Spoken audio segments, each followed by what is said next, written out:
Delhi Bharatiya Janata party के सम्मानित अध्यक्ष वीरेंद्र सचदेवा जी, हमारे दिल्ली से संसद सदस्य भाई मनोज तिवारी जी, बांसुरी जी, परवीन खंडेलवाल जी, डॉक्टर हर्षवर्धन साहब, सिरसा जी, विष्णु मित्तल जी, कैलाश गहलोत जी, नीरज बसोया जी, अमित मलिक जी, राजकुमार चौहान जी, कुलदीप सिंह जी, बहुत सारे लोग मंच पे विराजमान हैं। मैं सबसे क्षमा लेते हुए इस मंच पे और सामने उपस्थित सभी बहुत सम्मानित बुजुर्गों, बहनों और भाइयों और साथियों, हम सब लोग आज ना केवल इस पंडाल में बैठे हुए लोग, बल्कि मैं समझता हूं कि समस्त दिल्ली के लोग जो है आज माननीय प्रधानमंत्री जी का संबोधन सुनने के लिए उत्सुक हैं।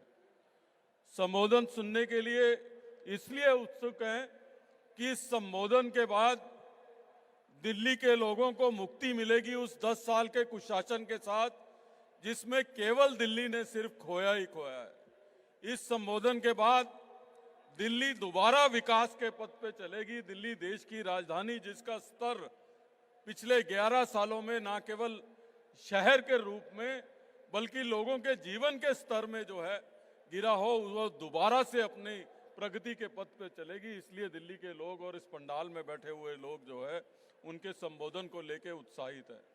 आज इस बात की तकलीफ होती है, हम लोग एक मीटिंग में पहले भी जिक्र कर रहे थे, वीरेंद्र सचदेवा जी, मनोज तिवारी जी, हम लोग सब जिक्र कर रहे थे उस बात का कि आज हमें गहराई से सोचने की जरूरत है कि एक सरकार की नालायकी की वजह से, एक सरकार के निकम्मेपन की वजह से, एक WHO की स्टडी कहती है कि क्योंकि इस सरकार ने समय अनुसार कदम नहीं उठाए, दिल्ली के लोगों का इस प्रदूषण की वजह से अपनी जीवन की जो उनकी जो जीवन की जो मात्रा है, जीवन का जो काल है, उसमें 12 साल की कमी प्रत्येक दिल्ली के नागरिक में आई है। हमारे बुजुर्गों की, आपकी, मेरी, हमारे बच्चों की उम्र जो है वो 12 साल कम करने का काम जो है इस सरकार ने किया, क्योंकि ये सरकार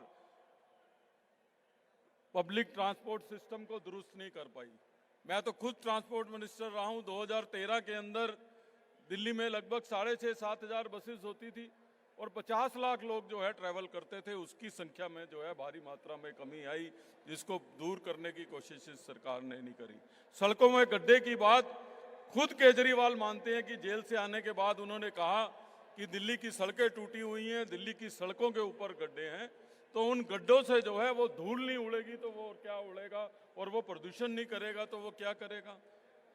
तो इसलिए मैं कहना चाहता हूं कि इन 10 सालों के अंदर दिल्ली ने केवल खोया ही खोया, और अब दिल्ली के लोगों को ये फैसला करना पड़ेगा।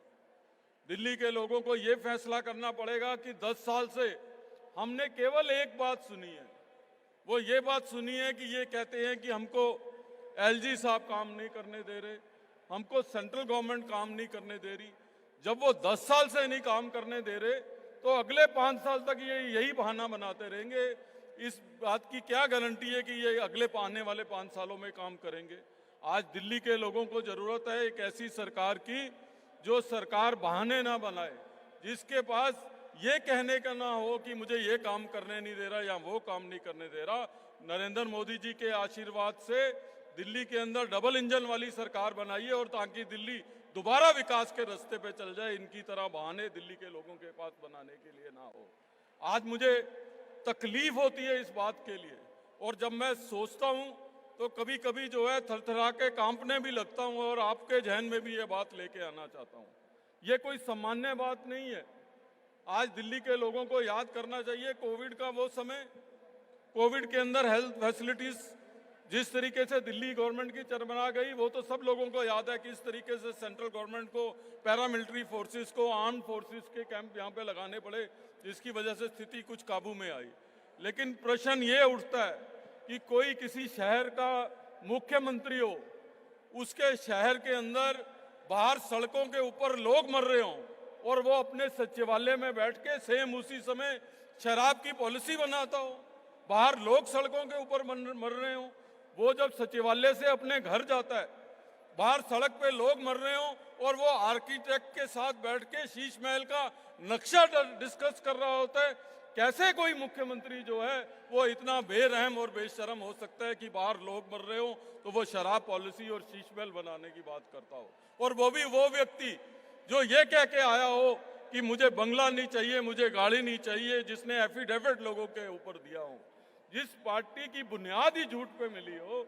मैं समझता हूं कि अब समय आ गया कि उस पार्टी से मुक्ति दिल्ली और दिल्ली के लोगों को दिलवाना है। और मैं समझता हूं कि प्रत्येक भारतीय जनता पार्टी के कार्यकर्ताओं को, अगर आप इनको मुक्ति दिलाते हो, ना केवल आप अपनी पार्टी के लिए काम करोगे, कहीं ना कहीं इस दिल्ली और देश के लिए भी काम करोगे कि ऐसे लोगों को जिनका विचार केवल नकारात्मक है, उनसे जो है मुक्ति दिलवाने का काम आप देश की राजधानी को और देश को दोगे। जिस पार्टी की बुनियाद ही झूठ पे बनी हो, जो पार्टी ये कह के बनी हो कि हम जन लोकपाल लेके आएंगे और भ्रष्टाचार दूर करेंगे, आज 11 साल के बाद जन लोकपाल की कोई बात नहीं कर रहा। चलो दिल्ली में तो मान लिया आपके पास बहाना है कि आप कह देते हो कि हमको एलजी साहब नहीं करने दे रहे, हमको सेंट्रल गवर्नमेंट नहीं करने दे रही। पंजाब में तो आपकी फुल फ्लैश सरकार है, 3 साल हो गए, वहां कौन रोक रहा है आपको जन लोकपाल बिल लेके आने के लिए? तो इन तमाम बातों पे मैं समझता हूं कि हम सब लोगों को गौर करना चाहिए। और दिल्ली के लोगों को जिस तरीके से गुमराह करने का काम एक बार फिर ये करने की कोशिश कर रहे हैं, क्योंकि कहने को कुछ है नहीं है, उससे सावधान आपको और हमको दिल्ली के लोगों को करना चाहिए। और विशेष करके मैं अपनी बहनों को कहना चाहता हूँ, कल बहुत सारी पंजाब की बहनें हमारी दिल्ली में आई जिन्होंने अपनी पीड़ा रखी, लेकिन बात केवल पंजाब की बहनों की नहीं है। लोकसभा के इलेक्शन में भी इन्होंने कहा था कि हमने कैबिनेट से पास कर दिया और लोकसभा के इलेक्शन के बाद हम अपनी महिलाओं को 1-1 हज़ार रुपया देना शुरू करेंगे। आज लोकसभा के चुनाव गए हुए भी 8 महीने हो गए, जिसका कोई अता पता नहीं है। तो मैं ज्यादा समय ना लेते हुए केवल ये कहना चाहूंगा कि अब समय आ गया है कि इन झूठे लोगों को, इन फर्जी लोगों को उखाड़ फेंकने का समय आ गया है। दिल्ली के अंदर भारतीय जनता पार्टी की सरकार स्थापित करके हम दिल्ली के लोगों को, दिल्ली के युवाओं को, महिलाओं को, युवा वर्ग को जो है दोबारा विकास के रास्ते पे लेंगे। इस बात का संकल्प हम लोगों को ये यहाँ से लेके जाना चाहिए। भारत माता की धन्यवाद।